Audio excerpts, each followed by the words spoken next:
Família Cidade 106,3 deixa você bem informado. Está chegando o melhor repórter da região, Francisco José. Meus amigos, nós estamos aqui com o nosso historiador, doutor em História, professor Raimundo Alves. E o professor Raimundo Alves é um defensor da nossa cultura, defensor da nossa história. E tivemos novos achados arqueológicos, professor Raimundo Alves, aqui em terras, em território dos Tabajaras, porque se convencionou a dizer que é a terra dos Tabajaras, mas tem controvérsias também sobre esta afirmação. Professor Raimundo Alves, forte abraço. Programa Fatos e Debate. Que achados arqueológicos, objetos foram esses encontrados agora recentemente? Boa tarde. Boa tarde, meu grande amigo Jorge, e a todos que estiverem nos ouvindo aí. Recentemente, eu tomei conhecimento com o pessoal que trabalha ali no depósito, no comércio da dona Ana, que a gente conhece como viúva, Gente muito boa, diga-se de passagem. E tem uma loja de matéria de construção. Isso, aqui em frente onde era a antiga escola Monsenhor Gonçalo, que mudaram o nome, eu não sei nem como é que se chama atualmente, eu só conheço por Monsenhor Gonçalo. Mundo Encantado, Isso, exatamente. Então ela tem um depósito lá e ela vende areia, vende pedra, vende cimento, essas coisas todas, como todo mundo sabe. E lá os rapazes, os homens que trabalham com ela enchendo o caminhão, eu já tinha conversado com eles dessa possibilidade, eles encontraram uma relíquia dentro da areia, dentro das pedras e tal, que é um pilão de pedra. Uma pedra esculpida de forma que tem uma concavidade, usada pelos povos nativos daqui do Ceará antes da chegada dos europeus e durante também, porque eles conviveram nesses grupos, para pisar grãos. Aí o correto era o IFAM ou a Universidade Federal fazer uma pesquisa para datar isso, porque não tem como eu lhe dizer, meu irmão, e é meramente assim uma especulação da minha parte, qual a idade. Porque o Ipu foi fundado em 1840, quando se desmembrou da Serra dos Cocos, da Vila Nova del Rei, que era também, depois mudou o nome para Campo Grande, depois mudou o nome para Guaraciaba do Norte. O Ipu pertencia a essa Vila Nova, E aí a família Mourão, encabeçada por Alexandre Mourão, conseguiu transferir a sede da vila, que era em Campo Grande, para o Ipu em 1840, E trouxe para cá, o famigerado Padre Correia, e tal, e trouxe a sede da igreja, da matriz de São Gonçalo, que é em Poeiras, a sede da igreja era ali, trouxe para o Ipu, sendo essa igrejinha. Quando a igrejinha foi fundada, meu irmão, isso aí eu encontrei essa documentação no arquivo público do Ceará, quando construíram a igrejinha e construíram as casas em volta, os colonos, não eram portugueses, viu, gente? Que fique claro aqui, quem construiu eram pernambucanos. Pernambuco era dona do Ceará, o Ceará era parte de Pernambuco. E aí eles expulsaram os índios daqui, meteram bala, e mataram um bocado, e pegaram outros para escravos, principalmente as índias, eles davam maior valor. Umas índias, tinha fazendeiro que tinha 15 índias, e usava sexualmente dessas índias. O bicho era um danado, por isso que nós somos tão mestiços, essas índias engravidaram, Com certeza. Então, assim, quando construíram o quadro da igrejinha, tem um documento da época dizendo que foi fazendo os alicerces, das casas e etc. Foi arrancado vários potes. Não tem um nome na nossa cultura, não tem um nome. O nome era camusim, o nome.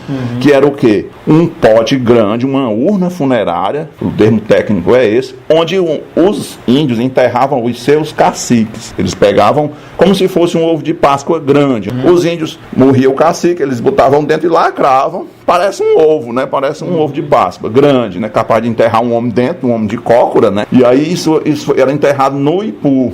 Certo? Por isso, quando os pernambucanos chegaram e expulsaram os índios, não eram todos os índios, tinham tribos diversas, os Tabajaras era apenas uma delas, Vocês tinham os Arariús, Reriús, Tremembés, Quixelôs e Cosa, um monte de índios que circulavam por aqui tudo, E o que era, para os índios, a desunião, porque eles eram inimigos uns dos outros. Olha aí, facilitou o domínio dos pernambucanos. Eram desunidos. Eram desunidos, mas é complicado, porque eles falavam idiomas diferentes, tinham costumes diferentes. Tinha uma tribo, por exemplo, que tinha práticas canibais. Você pegar uma pessoa da outra tribo e matar e comer, por exemplo. E aí aquela tribo que tinha o seu parente, o seu ente querido morto, não jamais perdoaria a outra. Por isso os portugueses, os brancos, os europeus, ao chegar, dominaram fácil. Mas porque realmente não tinha como os índios serem unidos, não. As tribos não viviam em comunhão. Viviam não, eram inimigos mortais. Inclusive, alguns brancos chegavam e entregavam arma de fogo para uma tribo. Vai lá matar aquela tribo lá. E eles iam mesmo, metia havia bala, não tinha nem conversa, né? O principal soldado usado para exterminar os índios foram soldados indígenas. É uma coisa controversa e curiosa. Perfeitamente. E aí foram escravizados e etc. Sim, mas o que eu queria dizer, para ser bem objetivo, o quadro da igrejinha foi construído em cima de um cemitério indígena, de urnas funerárias, desses potes indígenas. Só que naquela época não tinha cuidado, jogaram tudo fora e foi abandonado e tal. Então eu faço um apelo a qualquer cidadão do Ipu que estiver me ouvindo, ou onde chegar às ondas da nossa rádio, se você for fazer um alicerce, cavar uma fossa, se você for cavar qualquer coisa e encontrar uma coisa assim, um artefato que você acha estranho, esquisito, pode ter um valor muito grande histórico. Isso tem um valor histórico fabuloso, sabe? Isso pode ter 300 anos, pode ter 500 anos, ou então, como já aconteceu em Sobral, acharam um que tinha 5.000 anos. Para quem não sabe, é a idade das pirâmides do Egito. Então lá em Sobral foi datado pela universidade, mais ou menos com essa data. O nosso aqui nunca foi datado, não estou dizendo que tem essa idade aqui para nós, não. Pode ser que tenha 500, pode ser que tenha 300 e etc. Então tem um cidadão aqui no Ipu que está montando um museu. É um mecenas da cultura aí. Isso. É um guardião da cultura. Exatamente, a quem eu tenho muito respeito e consideração. Já patrocinou muitos escritores, isso, né? Muitos lançamentos de livros foram proporcionados por ele. Exatamente.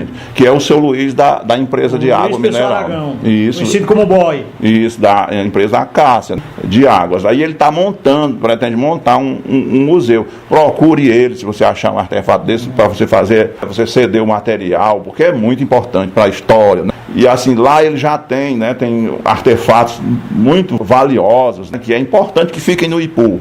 Porque se não ficar com o ipuense, se for para Fortaleza, se for para qualquer outra instituição, uma universidade na capital, lá se perde. Por exemplo, no museu lá do Ceará tem várias urnas funerárias e uma delas é do Ipu, mas não tem nenhum valor para nós porque não está aqui para servir de estímulo, né, à nossa cultura, de mostruário e tal. Então não podemos permitir que essas relíquias sejam extraviadas para um ambiente, mas também não podemos deixá-las abandonadas, não é? Tem que ter um local de preservação. Eu até escutei dizer, né, há um tempo atrás, que a Prefeitura do Ipu tinha interesse de proteger a produção artesanal lá da Alegria, com a Dona Branca e tal. Não foi feito nada ainda nesse sentido. Que era justamente porque a produção artesanal em argila, qual era o povo que fazia isso? Os índios. Então, se a gente for ver, os índios que foram submetidos à escravidão trouxeram para nós esses costumes, esse saber, essa tecnologia. E essa cultura, ela ainda é desenvolvida aqui no Ipu, né? Viva até hoje, né? Viva até hoje. Isso era para ter uma mostra nas escolas, uma mostra itinerante, levar na escola. Sabe aquele ditado que diz, se a montanha não vem até Maomé, que Maomé vá até a montanha? Você tinha que ser exposto nas escolas, essas coisas, e haver uma ação do poder público no sentido de divulgar, não é? De proteger, de amparar e para orientar, porque aqui mesmo no Ipu já aconteceu 2 vezes de urnas funerárias que podem ter séculos de idade serem encontradas e irem parar no lixão da cidade, porque naquele momento as pessoas que encontraram foi encontrado, né? Inclusive, só pela falta de conhecimento. Até uma curiosidade, meu irmão, quando foi construído na gestão da ex-prefeita, a mulher do Torrinho, como é que é o nome dela? Corrinha. A Corrinha, foi ela que reformou aquela praça da Iracema. Isso. Não é? Quando aquela praça foi construída na gestão dela, a praça era antiga, só que ela foi reformada, né, e tal. Foi achada uma urna funerária lá, e o mestre de obra, o pedreiro, as pessoas que estavam em volta e tudo mais, não deram a menor importância e derramaram o concreto em cima e fizeram a praça em cima, sem querer ter o cuidado de simplesmente tirar aquela urna e guardar num local adequado. Então, olha que curioso, o Ipu tem na Praça Iracema enterrado uma urna funerária de um velho cacique que estava aqui antes de nós ipuenses, né? E a gente despreza. Isso é muito emblemático, né? Porque ali é a Praça Iracema, né? Praça da Índia do Romance de José de Alencar. Exatamente. E ao mesmo tempo mostra a ironia do descaso. Está lá, mas ao mesmo tempo a cidade ignora, fecha os os olhos e não cuida, né, do seu Fato acervo. lamentável. Mestre, o último achado foi essa pedra, né? Esse pilão. Esse pilão que provavelmente foi utilizado por índios também. Onde foi a região, mestre? Onde foi a localidade? Aí é que eu não sei, né? Foram os... Serra, sertão?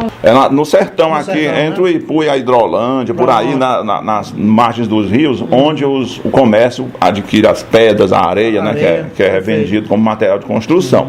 O importante é que esse artefato ele se encontra protegido no acervo do seu Luiz Aragão, não é? Tá protegido demais. E aí, então, é isso. A gente tem que defender, né, esse nosso acervo aí, que é muito, muito importante como resgate da história. Faz parte da nossa história, faz parte das nossas origens. Exatamente.